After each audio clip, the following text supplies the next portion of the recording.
उनके साथ चलिए जो सत्य के रास्ते पर चल रहे हैं, जो सत्य को पाना चाहते हैं। उनको छोड़ दीजिए जिनको ऐसा लगता है कि उन्होंने सत्य पा लिया है। अब इस थॉट को थोड़ा सा बेसिक लेवल पर लेकर चलता हूं। उन लोगों के साथ रहना बंद कर दीजिए जिनको ऐसा लगता है कि उनको आ गया है, जिन्होंने सीख लिया जितना उनको सीखना था। इस दुनिया में कोई भी व्यक्ति कभी परफेक्ट नहीं बन सकता, हो ही नहीं सकता। वो हमेशा परफेक्शन की प्रोसेस में होता है। कोई भी व्यक्ति जिंदगी में परफेक्ट नहीं हो सकता, उसमें कमियां हैं। आप में भी है, मुझ में भी है, और जिन भी परफेक्ट लोगों को हम देख रहे हैं उनमें भी कमियां हैं।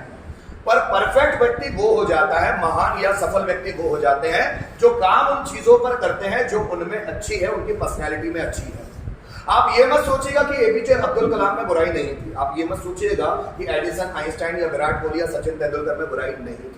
सब में बुराइयां होती है, लेकिन सफल या महान लोग वो हो जाते हैं जो अपनी पर्सनैलिटी के उन पक्षों पर काम करते हैं जो उनमें अच्छे हैं। अगर आप में कुछ अच्छी चीजें और आप उस पर काम करना शुरू कर दे तो आप सफल हो जाएंगे। इसका मतलब ये नहीं कि बुराइयां नहीं। सभी सफल और महान लोग अपनी बुराइयों को इग्नोर करते हैं, वो अपनी बुराइयों को लेकर काम नहीं करते। याद रखना, आप भी उन्हीं फील्ड्स में आगे निकलोगे जिनमें आप अच्छे हो, और आप में बहुत सारी कमियां भी है, लेकिन उन कमियों को इग्नोर करना पड़ता है। हर एक चीज को लेकर आप आगे नहीं बढ़ सकते। अगर आप साइकोलॉजिकल लेवल पर, आपके माइंड के स्तर पर सोचेंगे तो आप खुश कब होते हैं? जब आप अपनी स्ट्रेंथ के साथ होते हैं, आप अपनी ताकत के साथ होते हैं। आपकी पर्सनैलिटी में जो चीजें अच्छी है, अगर आप उन पे काम करते हैं तो आप खुश होते हैं। और आप दुखी तब होते हैं जब आपकी पर्सनैलिटी में कोई कमी होती है और आप उस पर फोकस करते हैं। जब भी आप में कोई कमी है और आप उस पर फोकस करते हैं तो आप दुखी होते हैं, और जब भी आप में कोई अच्छी चीज है और आप उस पर फोकस करते हैं तो आप खुश होते हैं। हम खुश कब होते हैं? जब चीजें हमारे हिसाब से चलती है तो हम खुश होते हैं। हम दुखी तब होते हैं जब चीजें हमारे हिसाब से नहीं चलती। और इंसान को यह भ्रम है कि मेरे ही हिसाब से सब चलना चाहिए, ये उसका सिर्फ भ्रम है। उसके हिसाब से यहां कुछ भी नहीं होता, ना प्रकृति में कुछ होता है, ना उसकी बॉडी में उसके हिसाब से कुछ होता है। लेकिन दुखी लोग ज्यादा वो रहेंगे जो चाहते हैं कि वो चीजों को कंट्रोल कर ले। अब जरा समझना, आप चाहते हैं प्रकृति में हर चीज आपके हिसाब से हो तो आप दुखी रहेंगे। कभी कभी लोगों का मन करता है कि यार गर्मी बहुत पड़ रही है, बारिश हो जाना चाहिए। बारिश नहीं होती तो उनका मन मचलता है कि यार कितनी गर्मी है, और अगर बारिश हो जाए तो उनको मजा आ जाता है, वाह यार कितना गर्म हो रहा था, मजा आ गया। बारिश के दिनों में मैक्सिमम लोग चाहते हैं बारिश ना हो, पर तुम्हारे हिसाब से नेचर नहीं चलता। अगर तुम्हारे हिसाब से नेचर चलने लगे तो वॉट लग जाए। तुम्हारे हिसाब से दुनिया की हर एक चीज चलने लग जाए ना तो वॉट लग जाएगी। जो भी चीजें दुनिया में हो रही है वो नेचुरल है, वो अपने आप होती है, किसी के बोलने से होती नहीं है और किसी के मना करने से वो चीजें खत्म नहीं होती। हर एक चीज यहाँ नेचुरल है, स्वाभाविक है। व्यक्ति चाहता है चीजों पर कंट्रोल करना। अगर उसको गर्मी का मौसम पसंद नहीं है, ठंड का मौसम पसंद है, तो उसको लगता है ठंड का मौसम ही होना चाहिए 12 महीने। पर जरूरी नहीं ना कि सभी को पसंद हो। आपके पसंद होने से कोई चीजें थोड़ी ना होने लगी। यहां पर हम लोग सभी एक सामाजिक प्राणी हैं।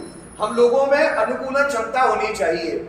जिस भी जगह हम चले जाए एडजस्ट करते आना चाहिए। जैसा भी मौसम हो, जैसी भी परिस्थितियां है, इंसान का काम है एडजस्टमेंट। अगर वो एडजस्ट करना जानता है तो वो कहीं भी रह सकता है, वो कुछ भी कर सकता है। लेकिन हम लोग, ज्यादातर लोग ये सोचते हैं कि चीजें हमारे हिसाब से घटित होनी चाहिए और घटती नहीं। जब भी किसी परिवार में मौत होती है तो बहुत सारे लोग रोना चालू कर देते हैं। एक बार बुद्ध के समय में भी एक व्यक्ति के यहाँ मौत हुई।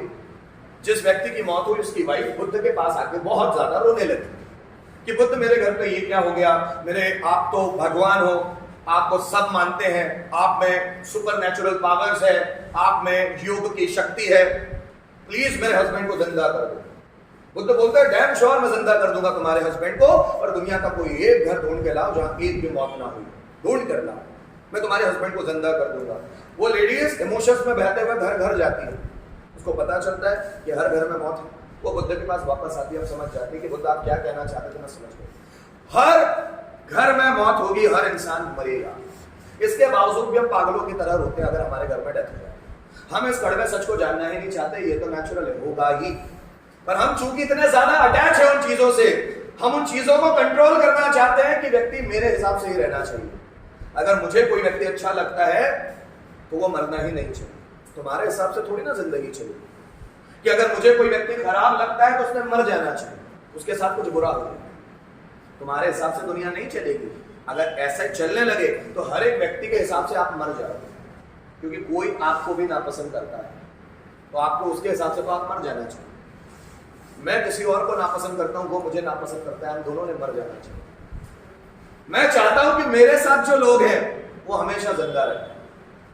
मेरी नानी बहुत अच्छी, मेरे दादा, मेरे पापा, अरे होगा, नेचुरल है सबके साथ। मैं भी इस दुनिया से एक बार जाने वाला हूं और ये मुझे पहले से पता होना चाहिए कि मैं जाऊंगा। हम अपने आप को अमर मान के ना चले, इसीलिए व्यक्ति ज्यादा दुखी है।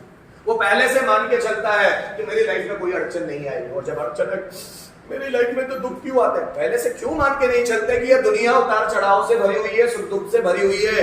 यहाँ सुख भी आता है, दुख भी आता है, बड़ा दुख भी आता है, बड़ा सुख भी आता है, छोटा सुख भी आता है, छोटा दुख भी आता है। हर तरह के इमोशन से भरी हुई जिंदगी है। ये जिंदगी कलरफुल है, यहाँ सब कुछ होता है, सब तरह के कलर्स है। अगर व्हाइट कलर्स है तो ब्लैक कलर भी है, अगर पिंक कलर है तो रेड कलर भी है। हर एक तरह के कलर्स है, पर व्यक्ति चाहता है कि मुझे जो कलर पसंद हो सिर्फ मैं वही कलर उस दुनिया को दूं। आपके हिसाब से कुछ नहीं होगा।